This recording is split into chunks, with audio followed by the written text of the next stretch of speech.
बैनुल-अक़वामी मंजरनामे पर एक नज़र डालते हुए आपको बताएं कि सख्त इजरायली मुहासरे में गजा के बच्चे सुबह से ही पानी भरने की तकदों में लग जाते हैं। इजराइल की वहशियाना बमबारी ने गजा में पानी की लाइनों को मुकम्मल तौर पर तबाह कर दिया है।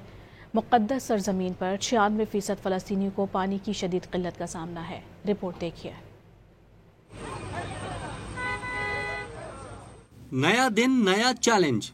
गजा में फ़लस्तीनियों की जिंदगी अजीरन बन गई। खुराक के बाद हो गए। इसराइल से फ़लस्तीन आने वाली पानी की लाइनें खुश्क हो गईं। कई बमबारी में तबाह हो गईं, तो कई मलबे के ढेर की वजह से चोक कर गईं। ऐसे में पीने के पानी का हुसूल भी फ़लस्तीनियों के लिए चैलेंज बन गया। 23 साला मास, जो जंग से पहले यूनिवर्सिटी का तालिबे इल्म था, रोजाना सुबह उठकर 1 किलोमीटर पैदल जाता है। अज़्म कबीर, अल्लाह अल-मुस्तआन।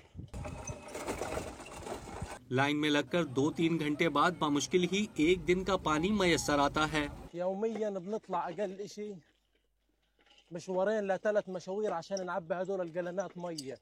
بنمشي تقريبا مسافة كيلومتر وبنقعد ساعتين على الدور عشان نعبي هذول الجلانات عشان نقدر نمشي يومنا بميه. لمتى نضلنا هذا الحال؟ वालदा उम्मे माज ने अपने छोटे बच्चों को भी पानी भरने के मिशन पर लगा दिया। कभी इसमें कामयाबी मिल जाती है तो कभी खाली हाथ ही लौटना पड़ता है। براميل كلن فضيات، هي 1 هي 2 هي 3 فضيات مش عارفين نعبيهن. في وراك كمان 1 ها فيش فاضي، والله فاضي، ما فيش فيه ميه. ها ايش بدنا نعمل؟ فيش ولا نقطة ميه ولا نقطة ميه.